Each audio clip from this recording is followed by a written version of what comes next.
जी बिल्कुल, मुल्तान के शहरियों के लिए एक बड़ी खुशखबरी है। 34 मुकामात पर जो है वो बस स्टॉप्स बनाने का जो है वो ज़िले इंतज़ामिया की जानिब से फ़ैसला किया गया है। इस वक्त हमारे साथ असिस्टेंट कमिश्नर अब्दुल समी शेख हमारे साथ मौजूद हैं, इनसे बात करते हैं। सर, बड़ा ही एक अच्छा इनिशिएटिव ज़िले इंतज़ामिया की जानिब से लिया गया है। किस तरह देखते हैं कि 34 मकामात पर जो है वो बस स्टॉप्स बनाए जा रहे हैं, जिसमें बुज़ुर्ग, शहरी और जो तलबा हैं उनको बड़ी परेशानी का सामना करना पड़ता है। जी, कमिश्नर मुल्तान आमिर करीम साहब की तरफ से इंस्ट्रक्शंस थी कि मुल्तान के शहरियों के अंदर के लिए हम लोग ये चीज़ का तयन करें, हम लोग ये चीज़ देखें कौन से स्पॉट्स हैं जहाँ पे बस स्टॉप्स की ज़रूरत है, जहाँ पे लोग सेफली सिक्योरली धूप से बच के छाँव में वेट कर सकें, चाहे प्राइवेट गाड़ियों का या बसेस का।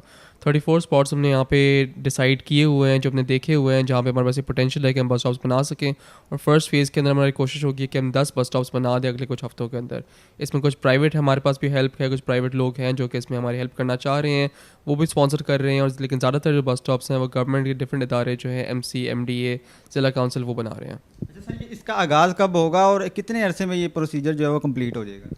ये हर जगह के डिफरेंट डिफरेंट डायनामिक्स है। जहाँ पे हमारे बड़े बस स्टॉप्स बनने हैं, फॉर एग्जांपल वहाँ पे 8 से 10 बेंचेस लगने हैं या चेयर्स लगनी है, वहाँ पे हमारे पास कुछ महीने भी लग सकते हैं। लेकिन जो हमारे प्रायोरिटी स्टॉप्स हैं, फॉर एग्जांपल 9 नंबर हो गया, हमारे एमरसन के पास हो गया, ईदगाह के पास हो गया, वो हमारी कोशिश होगी कि अगले 6 से 8 हफ्ते में कंप्लीट हो जाए।